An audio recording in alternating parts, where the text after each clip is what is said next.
I suppose if you had the opportunity to get there, you'd realize that nothing much has changed in decades and decades up there, and it's kind of like going back in time, and there's no roads. We operate within a 2.5 million acres of an area that we have the privilege to fish and hunt and recreate in, and this lake in particular is called Denetiah Lake. Its name is derived from the Kaska people, and it means good people, is my understanding. What we're constructing here at Denetiah is a new lodge that will hopefully blend into the landscape. It's going to have all the amenities. We also have 3 sleeping cabins that we'll be renovating, and ultimately in the end we should be able to accommodate comfortably 4 or 5 couples is our marketing goal.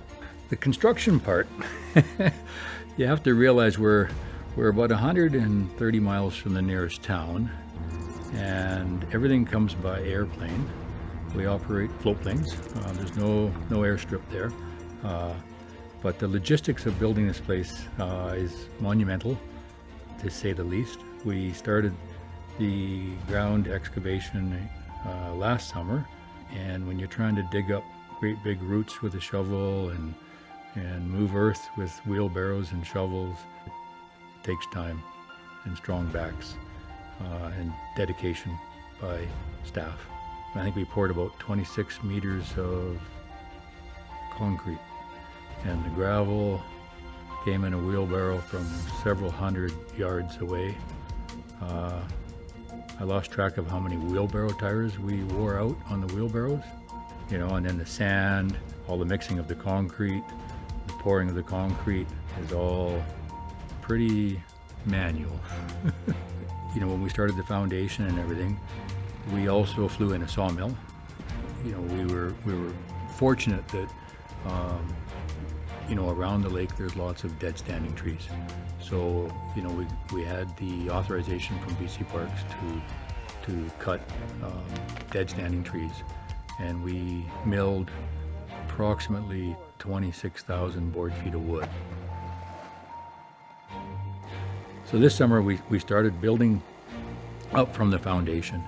Things always seem to start slow, but as you kind of get things squared up and go in the direction you want it, it's amazing how quickly the timbers go up. And I think the one tree took them 3 days to get it from where they cut it into the water to be able to float that up to where we had the mill or where we're building.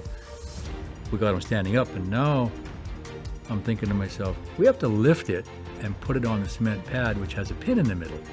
So we had to lift that tree up 6 inches to put on the pin, and boy, we did it. We put water tanks in, and they're pretty big water tanks, and we just tie it on the outside of the float plane and fly away with it and drop it off there. The new lodge, we have a rock fireplace that stands 30 feet high, and it's roughly 10 feet around, and all that rock came from 2 miles down the lake, right? In pails, in a boat, trip after trip after trip.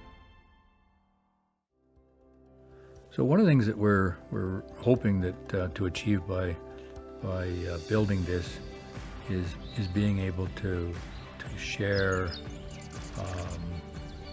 the peace and the quiet, the solitude, the wildlife, the fish. The lake has got some of the best rainbow fishing I've ever experienced. Upstairs has 2 fully contained suites to a nice big soaker tub, and then there's what we call it the library, which is downstairs. We'll have a wall bed and stuff in there. It'll basically be a 5-star resort with all the amenities in the middle of nowhere. you know, it's unique.